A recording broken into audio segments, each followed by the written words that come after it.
இயேசு கிறிஸ்துவில் மிகவும் அன்பானவர்களே, 1 தீமோத்தேயு 2ஆம் அதிகாரத்தின் வேத தியான பகுதிக்கு உங்களை அன்புடன் வரவேற்கிறேன்.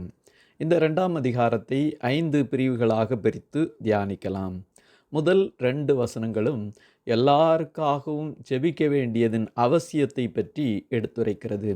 2வது பகுதி 3ஆம் வசனத்திலிருந்து 7ஆம் வசனம் வரைக்கும் தேவனின் சித்தமும் அவர் மத்தியஸ்தருமாய் செயல்படுவதை குறித்து சொல்லப்பட்டிருக்கிறது. 3வது பகுதி 8வது வசனத்திலே ஜெப கூட்டங்களில் உள்ள ஒழுங்குமுறைகளை பற்றி கற்றுக்கொள்கின்றோம். 4வது பகுதியாக 9, 10ஆம் வசனங்களிலே சபைகளிலே ஸ்திரீகளின் அலங்காரத்தையும் நடத்தையும் குறித்து கற்றுக்கொள்கின்றோம். 5வதாக 11வது வசனத்திலிருந்து 15வது வசனம் வரைக்கும் சபையில் போதித்தல் மற்றும் சபையின் ஒழுங்குகளை குறித்து கற்றுக்கொள்கின்றோம். முதல் பகுதியிலே நாம் எல்லாருக்காகவும் ஜெபங்களையும் வேண்டுதல்களையும் ஸ்தோத்திரங்களையும் ஏறெடுக்க வேண்டும் என்பதை அறிகிறோம். 1வது வசனம், நான் பிரதானமாய் சொல்லுகிற புத்தி என்னவெனில், எல்லா மனுஷருக்காகவும் விண்ணப்பங்களையும் ஜெபங்களையும் வேண்டுதல்களையும் ஸ்தோத்திரங்களையும் பண்ண வேண்டும். 4 காரியங்கள் குறிப்பிடப்பட்டிருக்கிறது.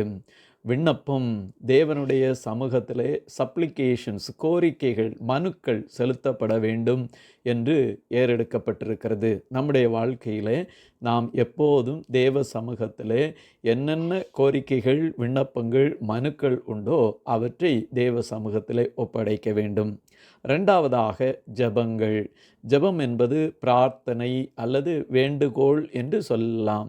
தேவனோடு எப்போதும் உள்ள நேரடியான, சமமான, சராசரியான தொடர்பு ஜெபமாக காணப்படுகின்றது. 3வதாக வேண்டுதல்கள், இன்டர்செஷன், பரிந்துரை அல்லது மன்றாட்டு.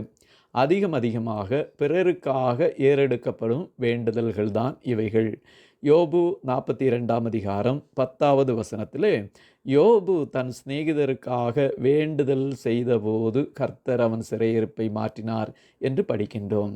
அதே போல ரோமர் 8:26 அந்தபடியே ஆவியானவரும் நமது பலவீனங்களில் நமக்கு உதவி செய்கிறார், நாம் ஏற்றபடி வேண்டிக் கொள்ள வேண்டியதினதென்று அறியாதிருக்கிறபடியால் ஆவியானவர் தாமே வாக்குக்கடங்காத பெருமூச்சுகளோடு நமக்காக வேண்டுதல் செய்கின்றார். வேண்டுதல் என்பது மற்றவர்களுக்காக, பிறருக்காக நாம் அதிகமாய் ஏறெடுக்கின்ற ஜெபங்களாகும். 4வதாக ஸ்தோத்திரங்கள், ஆண்டவருடைய நாமத்தை மகிமைப்படுத்தி அவருக்கு நன்றி பலிகள், தேங்க்ஸ் கிவிங். ஆண்டவர் நமக்கு செய்த அனைத்து நன்மைகளுக்காகவும் அவருக்கு ஸ்தோத்திரம் செலுத்த வேண்டும்.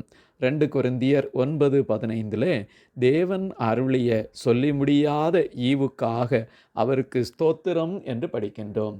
அப்படியே நம்முடைய வாழ்க்கையிலே நமக்கு ஆண்டவர் செய்த நன்மைகளுக்காக அவருக்கு ஸ்தோத்திர பலிகளை ஏறெடுக்க வேண்டும். 2வது வசனத்திலே நாம் எல்லா பக்தியோடும் நல்லொழுக்கத்தோடும் கலகமில்லாமல் அமைதலுள்ள ஜீவனம் பண்ணும்படிக்கு ராஜாக்களுக்காகவும் அதிகாரமுள்ள யாவருக்காகவும் அப்படியே செய்ய வேண்டும். ராஜாக்களுக்காகவும் அதிகாரமுள்ள யாவருக்காகவும் நாம் திரும்பவுமாக விண்ணப்பங்கள், ஜெபங்கள், வேண்டுதல்கள், ஸ்தோத்திரங்கள் ஏறெடுக்க வேண்டும் என்பதை வேதம் நமக்கு கற்றுத்தருகிறது. இந்த நாட்டிலே தீமைகள் தலை தூக்காமல் எப்பொழுதும் நன்மையும் சுகமும் சமாதானமும் நிலவ வேண்டும் என்பதற்காக நாம் அனைத்து ராஜாக்களுக்காகவும் அதிகாரிகளுக்காகவும் ஜெபிக்க பரிசுத்த வேதம் நம்மை அழைக்கிறது. அப்படியே நாம் செய்வோமாக. 2வது பகுதியாக தேவனின் சித்தத்தையும் மத்தியஸ்தம் பண்ணுகிறதை குறித்தும் சொல்லப்பட்டிருக்கிறது.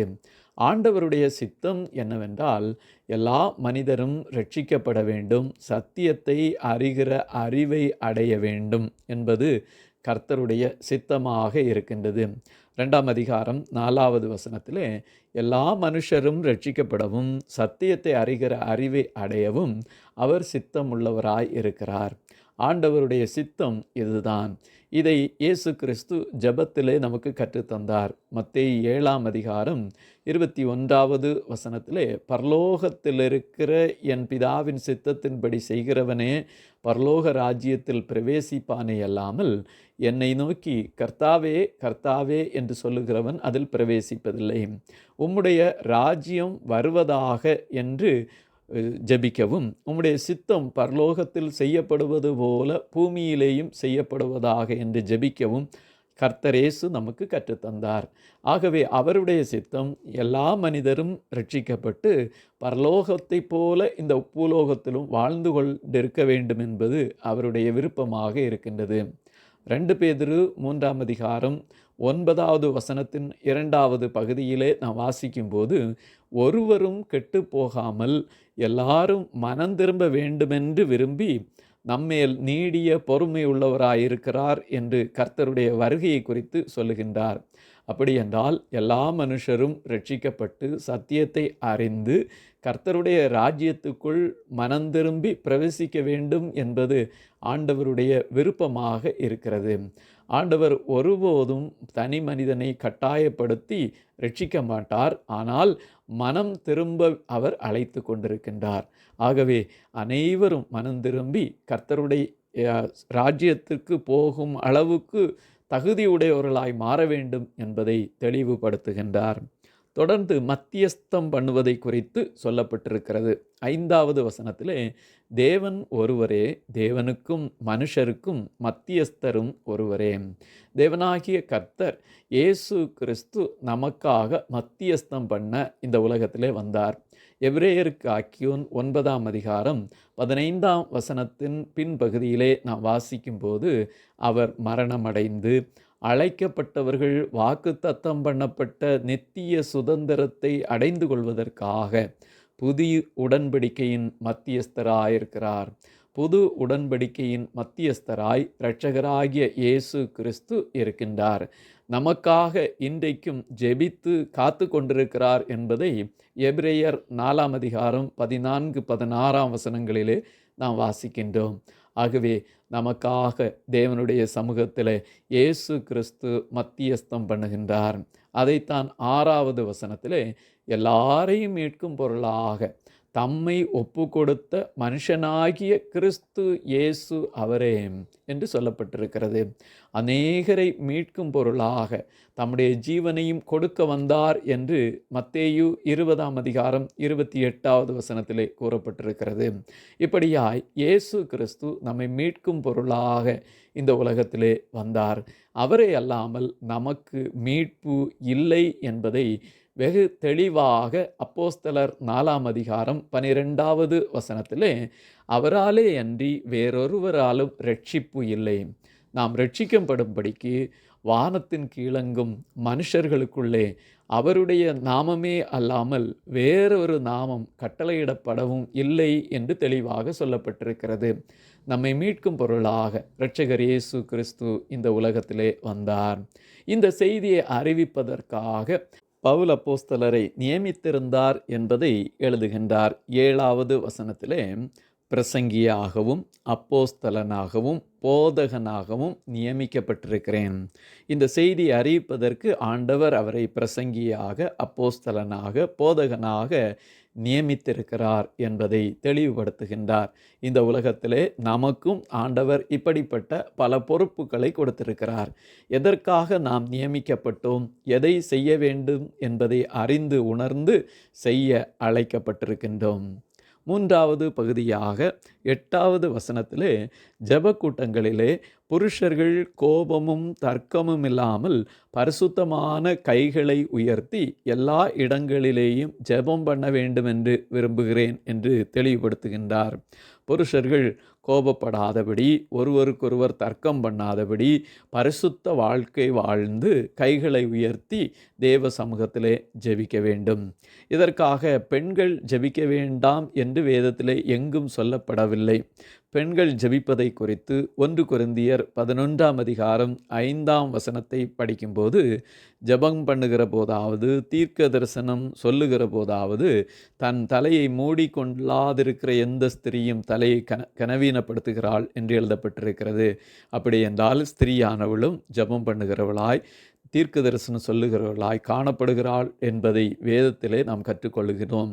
ஆண்களும் பெண்களும் தேவ சமூகத்திலே ஜெபம் பண்ண வேண்டும், அதற்குரிய தன்மைகளிலே ஜெபம் பண்ண வேண்டும் என்பதையும் நாம் இதிலே கற்றுக்கொள்ளுகின்றோம். ஜெபம் பண்ணும்போது பரிசுத்தமுள்ள எண்ணத்தோடும் வாழ்க்கையோடும் ஜெபிக்க வேண்டும் என்பதையும் இந்த வேத பகுதி நமக்கு கற்றுத்தருகிறது. 4வது பகுதியாக 9ஆம் வசனத்திலிருந்து 10 வரைக்கும் சபையில் ஸ்திரீகளுடைய அலங்காரமும் நடத்தையும் குறித்து நாம் படிக்கிறோம். ஸ்திரீகள் மயிரை பின்னிடுதலினாலாவது, பொன்னினாலாவது, முத்துக்களினாலாவது, விலையேறப்பெற்ற வஸ்திரத்தினாலாவது தங்களை அலங்கரியாமல், தகுதியான வஸ்திரத்தினாலும் நாணத்தினாலும் தெளிந்த புத்தியினாலும் தேவ பக்தியுள்ளவர்கள் என்று சொல்லிக் கொள்ளுகிற ஸ்திரீகளுக்கு ஏற்றபடியே நற்கிரியைகளினாலும் தங்களை அலங்கரிக்க வேண்டும். எப்படி தாங்கள் தகுதியான உடை பண்புகள் கொண்டு இருக்க வேண்டும் என்பதை இந்த வேத பகுதி நமக்கு கற்றுத்தருகிறது. அடக்கம் இல்லாமல் உடுத்துவது மற்றவர்களின் அசுத்தமான ஆசைகளை தூண்டிவிடும். ஆகவே அது விபச்சார ஆசையை தூண்டிவிடும் தவறை செய்வதற்கு நாம் காரணிகளாய் மாறக்கூடாது என்பதற்காகவே இது சொல்லப்பட்டிருக்கிறதை நாம் கண்டுகொள்ளுகின்றோம். தகுதியான என்பது சரீரத்தை வெளியே காட்டாதபடி, உண்மையான வெட்கக்கேட்டை உருவாக்காதபடி, மற்றவர்களுடைய கவனத்தை எப்போதும் சரீரத்திற்கு நேராக இழுக்காதபடி இருக்கின்ற உடைகளை அணிய வேண்டும் என்பதையும், மற்றவர்களுக்கு நாம் பக்தி விருத்தியை உண்டாக்கக்கூடியவர்களாய் காணப்பட வேண்டும் என்பதையுமே இது குறிக்கிறது என்பதை நாம் கற்றுக்கொள்ளுகின்றோம். 11வது வசனத்திலிருந்து 15வது வசனம் வரைக்கும் சபையில் போதித்தலும் மற்றும் சபையின் ஒழுங்குகளை குறித்து சொல்லப்பட்டிருக்கிறது. ஆண்களும் பெண்களும் சில சிறப்பான பண்புகளை உடையவர்களாக ஆண்டவரினாலே படைக்கப்பட்டிருக்கிறார்கள். ஆண்களும் பெண்களும் சமம் என்பதை யாரும் மறுக்க முடியாது. ஆனால் பெண்களுக்காக இருக்கும் தனி சிறப்பான நற்பண்புகளையே இந்த வேத பகுதி நமக்கு சொல்லுகின்றது. அதற்கேற்றபடி அந்த நற்பண்புகளை கொண்டு வாழ வேண்டும் என்பதையே இந்த வேத பகுதியிலிருந்து நாம் கற்றுக்கொள்ளுகின்றோம். அதற்கு எடுத்துக்காட்டாக ஆதாம் முதலில் உருவாக்கப்பட்டதையும், பின்பு ஏவாள் ஏதேன் தோட்டத்தில் உருவாக்கப்பட்டு ஏவாள் முதலில் வஞ்சிக்கப்பட்டதையும் இந்த இடத்திலே சொல்லப்பட்டிருக்கிறது. இந்த நிகழ்ச்சியானது ஆதியாகமம் 3ஆம் அதிகாரத்தின் 1 19 வரைக்கும் உள்ள பகுதியோடு தொடர்புடையதாக காணப்படுகின்றது.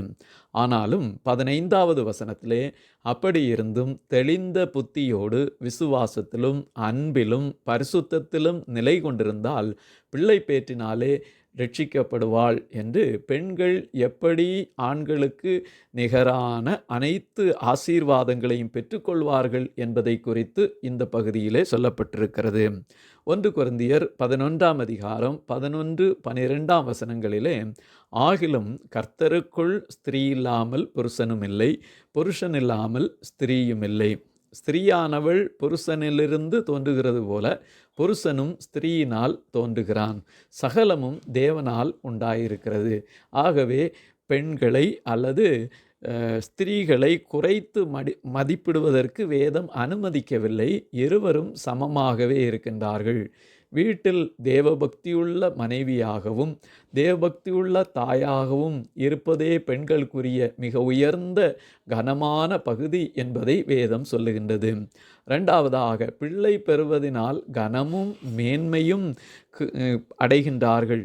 இது குறைவானது அல்ல. இயேசு கிறிஸ்துவை பெற்றெடுத்த மரியாள் பிள்ளை பேற்றினால்தான் உலகத்திற்கு இரட்சிப்பை கொண்டு வரும் வடிகாலாக மாறினார்கள்.